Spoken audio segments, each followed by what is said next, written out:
Assalamualaikum warahmatullahi wabarakatuh. Selamat pagi siswa hebat kelas 6 yang selalu Bu Ika banggakan. Semoga hari kalian menyenangkan. Salam sehat, salam semangat belajar. Kembali lagi bersama Bu Ika. Anak-anak, kali ini kita akan belajar tema 4 globalisasi, subtema 1 globalisasi di sekitarku, pembelajaran 4.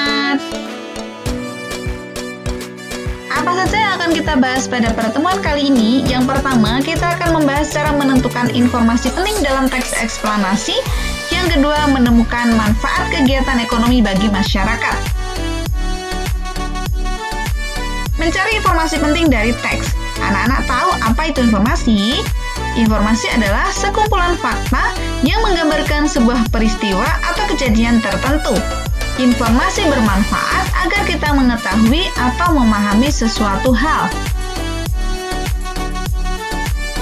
Cara agar kita bisa memperoleh sebuah informasi penting dari teks, ada beberapa langkah yang perlu dilakukan. Yang pertama, membaca judul teks.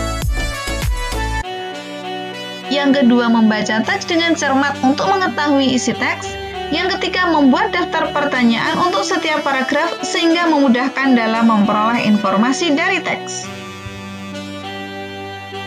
Dalam menyusun pertanyaan untuk setiap paragraf, kita bisa menggunakan 7 kata tanya. Apa kamu tahu apa 7 kata tanya itu? Ya, benar. Ada kata tanya apa, di mana, kapan, siapa, mengapa, bagaimana, dan berapa. Pertanyaan itu akan membantu kalian menyajikan informasi penting dari sebuah teks dalam peta pikiran.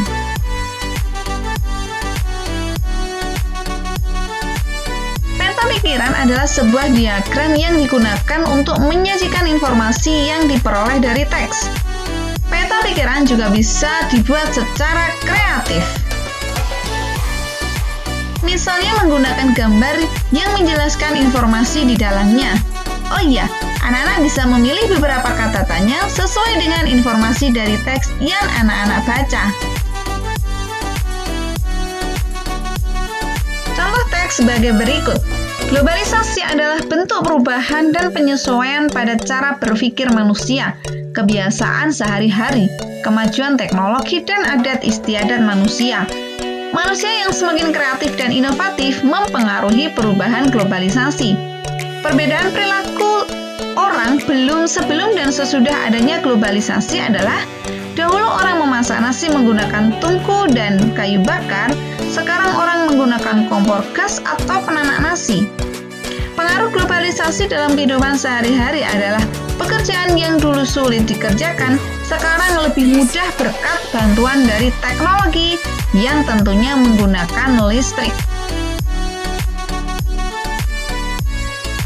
Contoh teks eksplanasi yang lain. Selama masa pandemi COVID-19 masih berlangsung, kita harus melakukan cara pencegahan penularan penyakit COVID-19.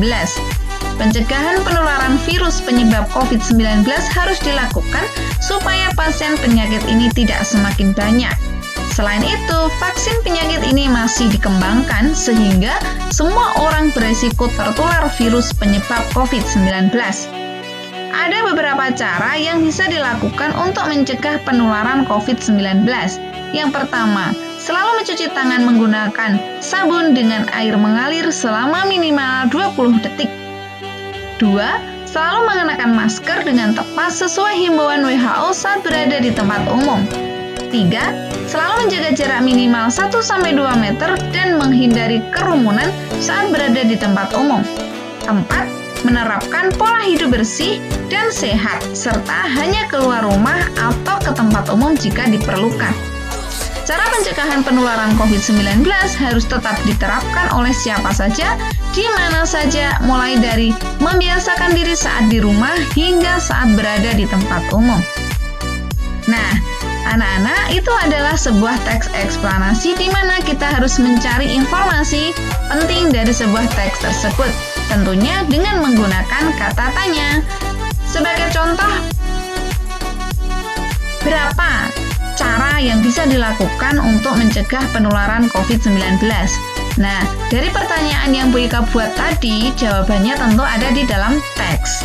Nah, itu merupakan informasi penting yang berada di dalam teks. Anak-anak bisa mencobanya sendiri dengan teks yang lain ya.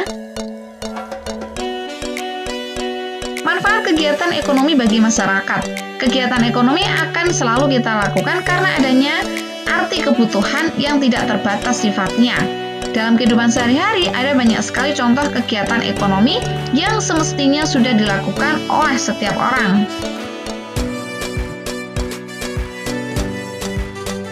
Dalam hal ini, lantaran dalam melakukan kegiatan ekonomi memiliki fungsi yang menjadi manfaat dalam tindakan manusia sebagai seseorang atau tidak akan mampu untuk memenuhi berbagai kebutuhan hidupnya sendiri. Ia akan membutuhkan bantuan orang lain yang berperan sebagai pelaku ekonomi, produsen, maupun dari pemerintah. Kegiatan ekonomi itu apa? Kegiatan ekonomi adalah serangkaian perilaku seseorang yang dilakukan secara individu atau kelompok dalam memenuhi setiap kebutuhan hidupnya, baik dalam contoh kebutuhan primer, kebutuhan sekunder, atau tersier. Maka dalam hal ini yang perlu dipahami bahwa semuanya bermuara pada motif ekonomi. Anak-anak, berikut manfaat kegiatan ekonomi. Yang pertama, bisa membuka lapangan pekerjaan bagi masyarakat. Yang kedua, bisa meningkatkan pendapatan masyarakat. Yang ketiga, bisa meningkatkan devisa negara kalau sudah melakukan ekspor dan impor barang ke luar negeri. Yang keempat, memenuhi kebutuhan hidup sehari-hari dalam masyarakat. Yang kelima, mencapai kesejahteraan masyarakat. Anak-anak, sekian saja pembahasan materi kita pada pertemuan kali ini. Semoga bermanfaat dan bisa membantu proses belajar kalian dari rumah. Terima kasih, sampai jumpa. Salam sehat, salam semangat belajar. Wassalamualaikum warahmatullahi wabarakatuh.